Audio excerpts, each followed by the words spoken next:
From the sands of the Colosseum to arenas across the empire, gladiators and gladiatorial games are some of the most iconic, captivating, and gruesome aspects of the ancient Romans. And we know that it happened in Rome, we've seen the Colosseum, but we've come out to see whether it happened in the peripheries of empire.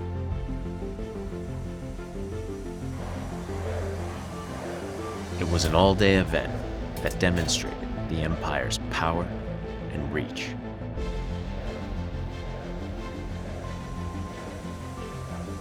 The gladiatorial events had many aspects and events throughout the day, and one of those was the beast hunts.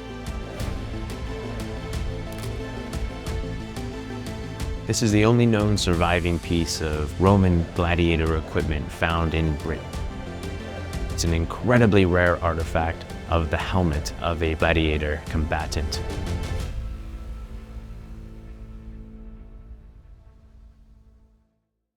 So how far did the gladiatorial spectacles really reach? Did these famous Roman games ever reach the distant shores of Britain? I've come down to Dorset with my favorite Bertunculi, Alex from Thirsty History, to see the special exhibit at the Dorsett Museum, the Gladiators of Britain, to look at the evidence and some of the incredible artifacts that tell the story of what happened here and places like the island of Britain and incredible arenas and amphitheaters like this one, Maumbury Rings. Are you not entertained? We're gonna find out soon, folks. Before exploring this ancient arena, we're heading inside the museum to have a look at the artifacts and the stories that they tell. Located in southwest England, the Dorsett Museum dates back to the mid-19th century with a mission to protect Dorset's heritage and antiquities. Today, the museum looks after a remarkable 4 million artifacts. We've just arrived at the museum to see the Gladiators of Britain special exhibit. We've got the advert here with the Colchester vase. Can't wait to see it in person. Let's go have a look. This is the special exhibit at Dorsett Museum, Gladiators of Britain. We're gonna learn just what happened on the island 2,000 years ago during the Roman era and see some incredible artifacts that were discovered here and across the rest of the empire. The artifacts on display in this exhibition, in collaboration with the British Museum, offer a window into how gladiators captured the imagination of Romans everywhere, even here in Britain. This incredible coin shows the most famous amphitheater, the grandest in the Roman Empire, the mighty Colosseum, which was, of course, inaugurated in 80 AD under the Emperor Titus after it was built by his father Vespasian. This coin, however, commemorates the repair of the Colosseum under Alexander Severus, the young emperor, in the 220s AD after lightning struck the building, and he commemorated this to honor that repair. You can see incredible detail in the coin. You can see the emperor himself, the various levels of the Colosseum, and you can see the rigging for the awning that would have been pulled by hundreds or nearly even 1,000 Marines. And then inside at the very little in center of the Colosseum, you can see 2 little gladiators down at the bottom. Now, of course, here in Britain, we have amphitheaters as well, which we're going to look at in a moment, but those were far, far less grand than the Colosseum here. Even if the amphitheaters here in Britain and across the empire weren't as colossal as the Colosseum, they still tell a compelling story of Rome's reach and influence, particularly regarding their heritage.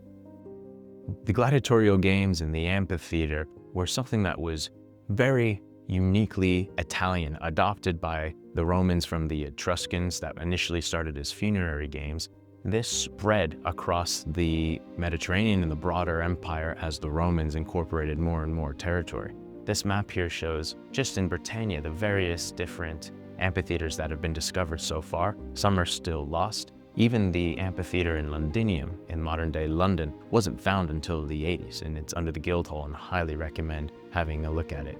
This is an example in the painting here of the largest amphitheater in Britain, which is the Chester Amphitheater. And of course, we can see some of the spectacles on the sands of the arena, the spectaculare, which is where we get the modern word for spectacle, the gladiator events themselves, the ludi.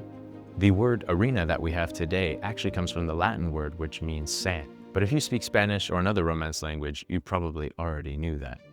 Let's dive deeper into the lives of gladiators themselves, the warriors at the heart of the spectacle. Gladiators held an interesting position in Roman society.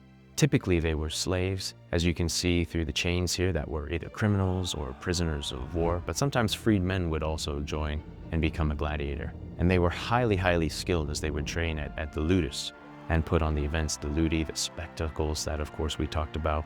And they could become incredibly famous, as one of these here shows. It's a personalized souvenir that was made for a particular fan, Gaius, and of course was an oil lamp, and we'll see several other images of those as well. Eventually, gladiators, if they performed incredibly well, could also regain their freedom. And they wouldn't be gladiators without the weapons that they wielded, particularly the iconic Gladius.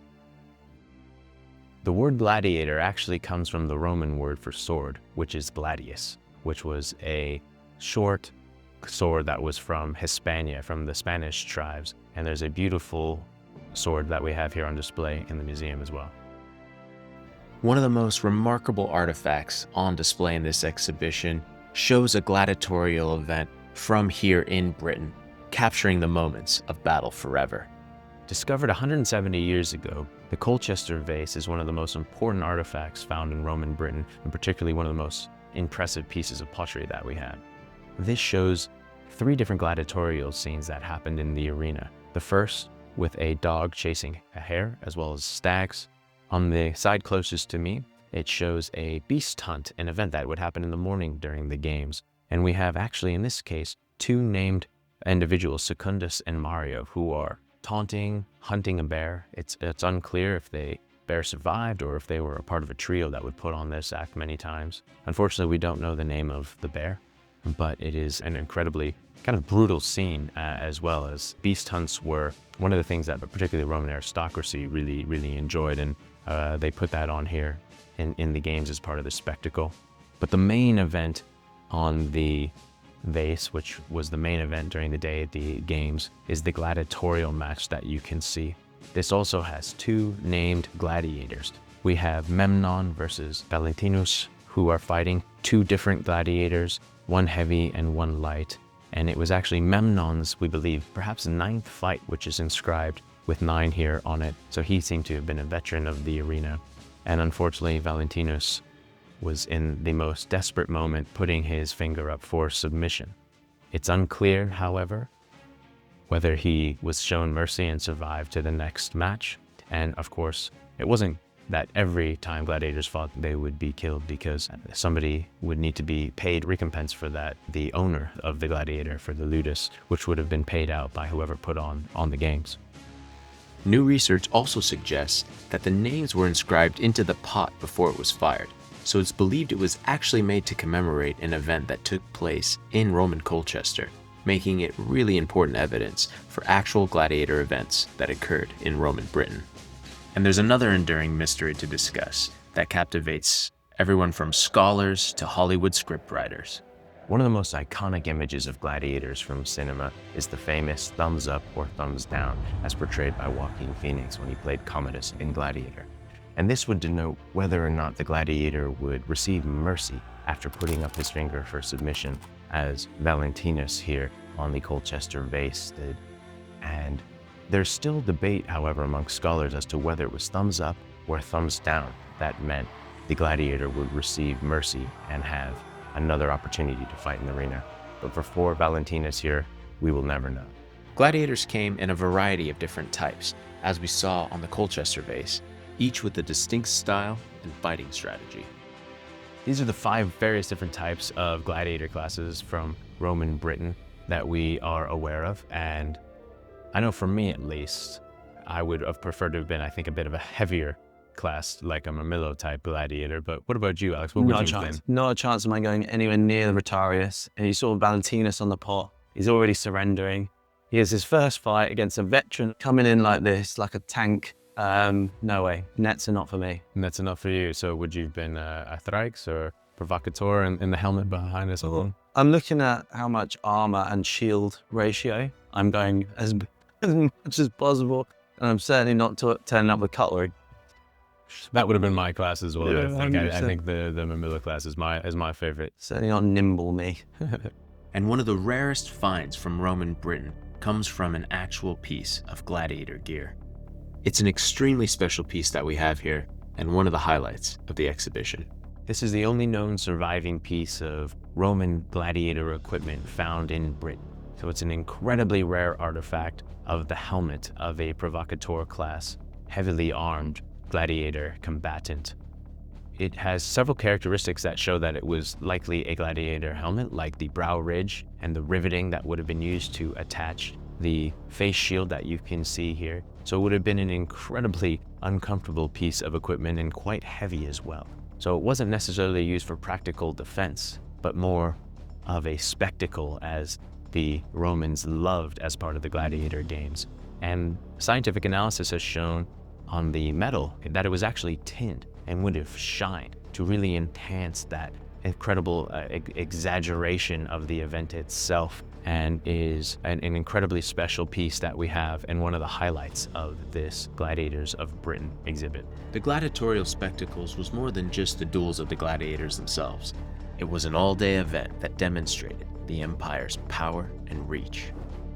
The gladiatorial events had many aspects and events throughout the day, and one of those was the beast hunts. And these animals would come from across the empire. We saw that on the Colchester Vase with the bear fight and the dog hunts, and it helped not only increase the magnitude of the spectacle, but also showed the power and extent and breadth of the Roman Empire. One of the things I love about learning about the ancients is that the human experience hasn't changed all that much. Although the gladiatorial events were far more brutal than the events we see today, they were still selling merchandise at those events. And there's a couple of beautiful oil lamps that are shown here that were crafted and could be bought by ongoers and attendees of the games. This one on the right is incredibly special, as it's in the shape of a gladiator helmet and actually has an eagle at the top of the crest. And it's got a little hole at the top that would allow it to be hung. And it's a bit more of a high-end artifact, as it has a much more colorful paint in green that would have had lead composition as well. And it is just an absolutely beautiful, beautiful artifact of a Mamillo class gladiator helmet.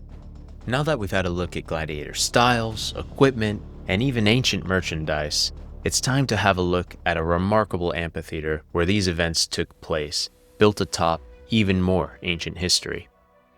Just down the road from the Dorsett Museum is the Amphitheater of Dorchester in ancient Roman times. This is incredibly interesting and unique, as it was built into an existing henge that's 3,500 years old. We're going to be going and taking a look at this later in this afternoon and take a look at just how big this amphitheater was. It's a big boy. Wow, really cool. It's far, far more impressive than you had anticipated. Yeah, wow. You can really see the outline of where the amphitheater would have been, huh? Look at that, unbelievable. Like, if you don't take the opportunity to do this, would you always regret it? Oh yeah, absolutely. Are you not entertained? This is the Roman Amphitheater in Maumbury Rings here in Dorchester in the southwest of England. And it's a confluence of two of my favorite topics in British history: the Neolithic henges, stone circles, and megalithic stone architecture, alongside the ancient Romans who were here on the island of Britannia. Maumbury Rings here in Dorchester is one of my favorite sites in England, particularly for Roman history, as it is just an impressive amphitheater that the Romans built out of the pre-existing Neolithic henge.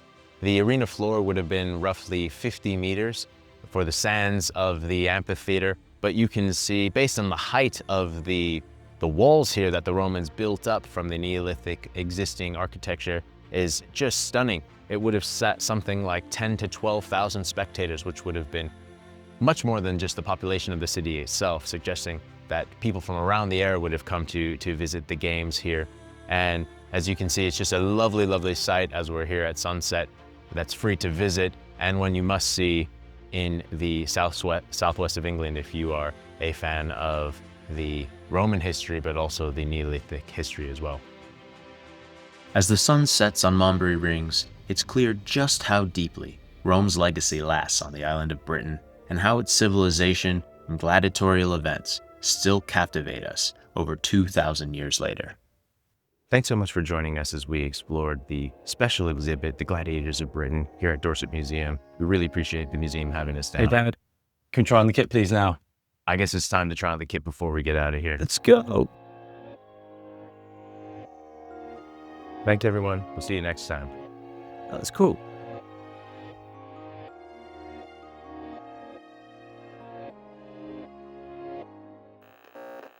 Another one in the books, mate. Yeah. Cheers. Another one in the can.